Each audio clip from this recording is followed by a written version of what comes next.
Yo guys, assalamualaikum warahmatullahi wabarakatuh. Welcome back to channel Sobat BK. Sobatnya para siswa yang kalau sudah mau pembagian rapot auto panik dong. Wah, kira-kira nilaiku berapa ya? Nanti aku peringkat berapa ya di kelas? Waduh, nanti orang tuaku bakal marah nggak ya?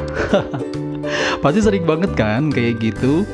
Halo sobat, bagaimana kabarnya kalian semua hari ini? Semoga kita semua tetap sehat selalu, tetap semangat, dan balik lagi nih dengan Mimin Sobat BK. Kali ini kita akan membahas tentang cara menyesuaikan diri dengan pola asuh orang tua. Nah sobat, terkadang karena kita tidak tahu bagaimana sih pola asuh orang tua kita jadi sering salah paham nih. Bahkan tanpa kita sadari, kita sering banget nih membandingkan orang tua kita dengan orang tua teman-teman kita. Kok bisa ya? Nah, itu dia. Jadi, apa sih pola asuh itu? Apa ya yang mempengaruhi pola asuh orang tua? Bagaimana sih cara kita menyesuaikan diri dengan pola asuh orang tua? Nah, langsung saja kita simak videonya. Oke, pola asuh. Apa sih pola asuh itu? Pola asuh adalah cara orang tua dalam mendidik dan membesarkan kita menuju usia remaja hingga dewasa. Nah, sobat, setiap orang tua memiliki gaya pola asuh yang berbeda-beda loh. Dan ada beberapa faktor atau beberapa hal yang mempengaruhi gaya pola asuh orang tua. Nah, ini dia beberapa hal yang mempengaruhi pola asuh orang tua.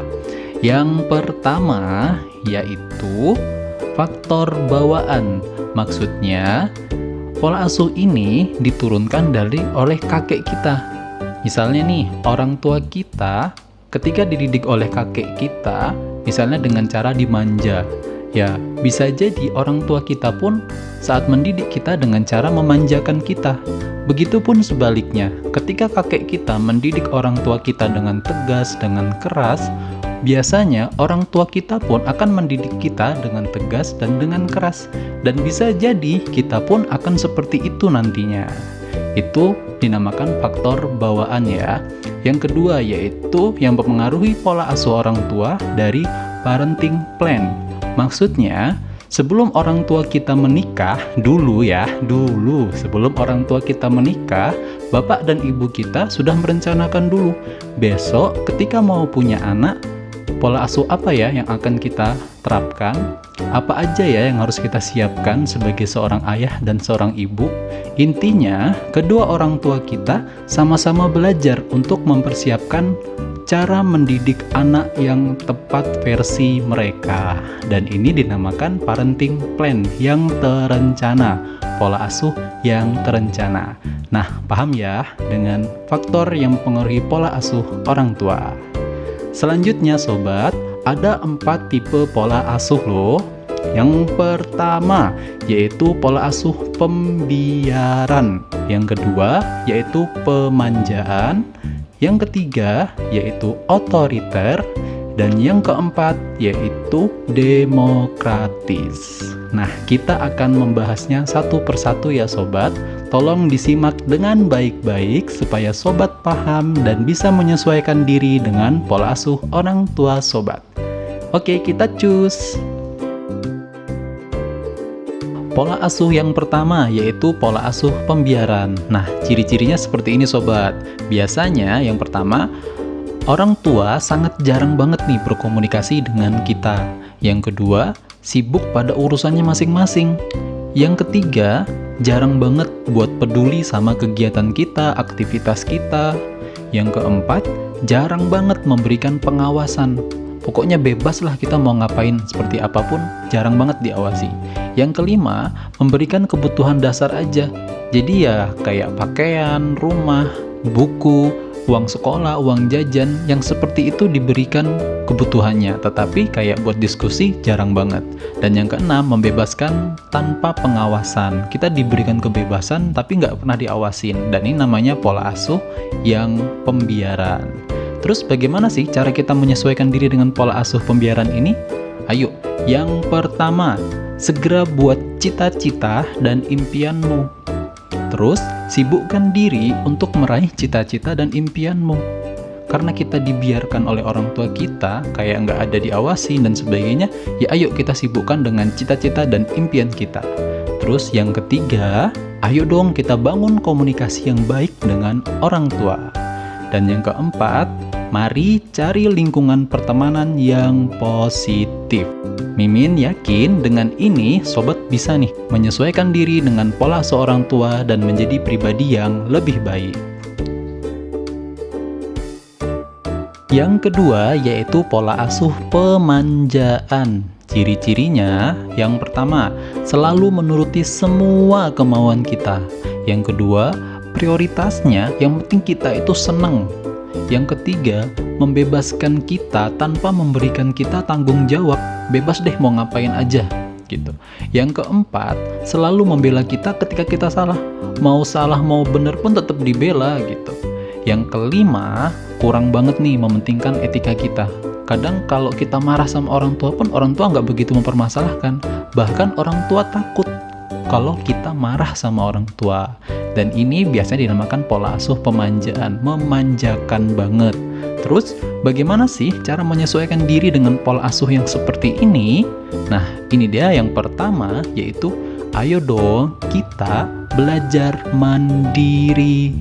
Yang kedua, manfaatkan support dari orang tua kita tersebut untuk menggali potensi kita, minat kita, bahkan bakat kita.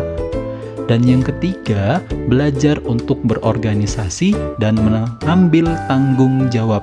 Kan ada tuh organisasi OSIS, eskul, ayo ikut di situ untuk belajar bertanggung jawab.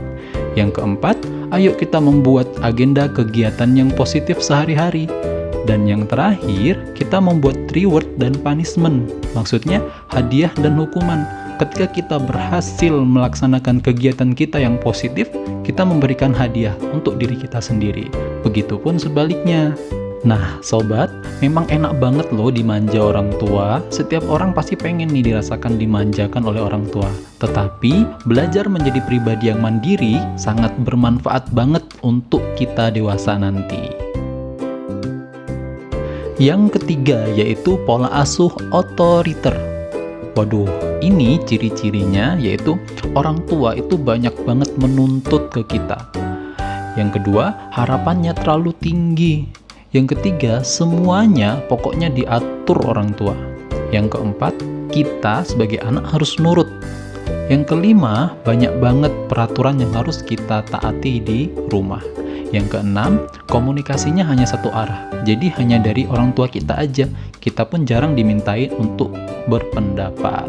Ini namanya pola asuh yang otoriter. Biasanya niatnya semua demi kebaikan anak. Terus bagaimana sih cara kita untuk menyesuaikan diri dengan pola asuh otoriter? Yang pertama, sobat, sebisa mungkin untuk menuruti keinginan orang tua. Yang kedua, berusaha untuk memberikan yang terbaik. Yang ketiga, mencoba untuk membangun komunikasi dengan orang tua, pelan-pelan dengan pendekatan yang baik. Yang terakhir yaitu cari teman yang bisa dipercaya untuk berbagi cerita. Kadang kan kalau di pola asuh yang otoriter ini kita nggak diajak diskusi nih, akhirnya kita mendem sendiri. Makanya ayo cari teman yang bisa dipercaya ataupun guru BK, silahkan untuk berbagi cerita. Semoga tipsnya bermanfaat nih buat sobat. Yang terakhir yaitu pola asuh demokratis. Mimin yakin setiap anak mengidam-idamkan banget nih pola asuh yang seperti ini. Ciri-cirinya yang pertama, lebih mengedepankan musyawarah dan diskusi. Komunikasinya itu dua arah antara orang tua dan kita. Kita pun bebas berpendapat. Yang ketiga, mendukung penuh kesepakatan bersama antara orang tua dan kita. Yang keempat, memberikan bimbingan dan pendampingan. Jadi kita nggak hanya dibiarkan, tetapi dibimbing dan didampingi. Yang kelima, orang tua biasanya mudah banget nih mengapresiasi keberhasilan kita, kesuksesan kita. Ini namanya pola asuh yang demokratis. Terus bagaimana sih cara kita menyesuaikan diri dengan pola asuh yang demokratis? Yang pertama, sobat, jaga dengan baik kepercayaan orang tua kita. Karena kepercayaan itu sudah pasti mahal banget ya. Yang kedua, ayo manfaatkan dukungan dari keluarga ini untuk mengembangkan diri kita. Yang ketiga, ayo kita berikan prestasi terbaik kita. Yang keempat, upayakan untuk selalu terbuka dengan orang tua.